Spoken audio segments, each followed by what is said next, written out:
Good morning. Yeah, and you can see Foundation Fitness right over my shoulder there.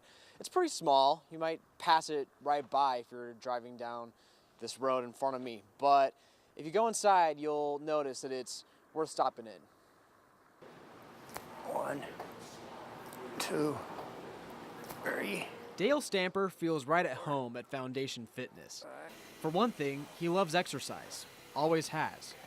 And also, Oh, brother. Favorite memory in the Army. I guess probably a lot of it would have to revolve around whenever we were doing the PT, the physical training stuff, because I've always been an athletic guy, and so it was kind of my area where it was something that I could do and knew I could do well. Stamper looks pretty good in his sunglasses, and he has a good sense of humor about them too. But it's not an accident that he's wearing them inside. It was with the 9th Infantry Division.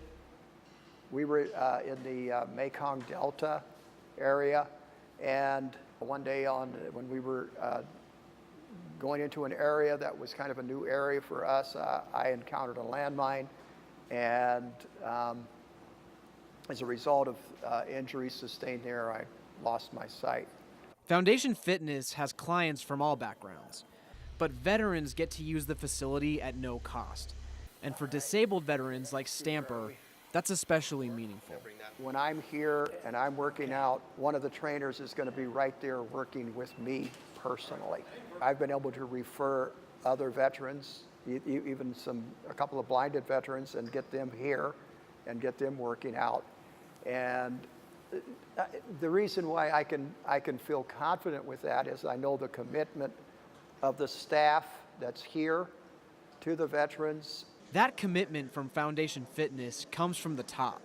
CEO Sean Burke is himself a veteran, and he says he started offering free membership to other veterans after he saw how much of a need there was in the community. Veterans had no programs to be physically fit, and myself being a veteran, physically fit was what I do in order to deal with post-traumatic syndrome that I had dealt with when I was in Panama.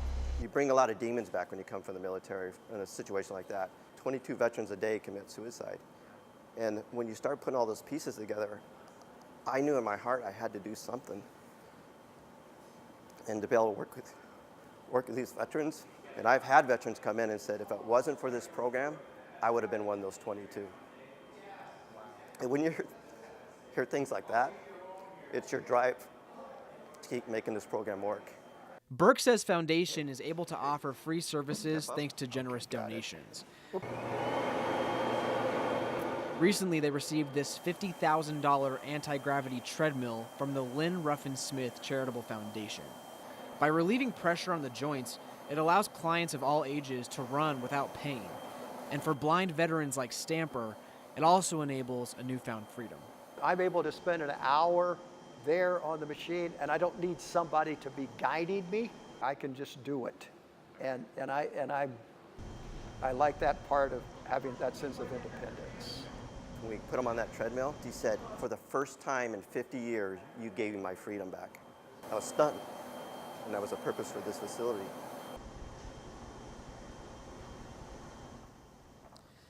So Brittany, I was mentioning earlier that I actually originally came to Foundation Fitness to do a story on that anti-gravity treadmill. And then of course, once you start talking to some of the veterans who work out here, you know that they have to become the story. But that treadmill is pretty awesome too. It was donated, like I mentioned in the story, and it has cameras set up so you can correct your running form in real time. And I spoke to the veteran in that story, but also just other people who have used it, and they do say that it makes running so much easier in running for long distances, especially as you get older.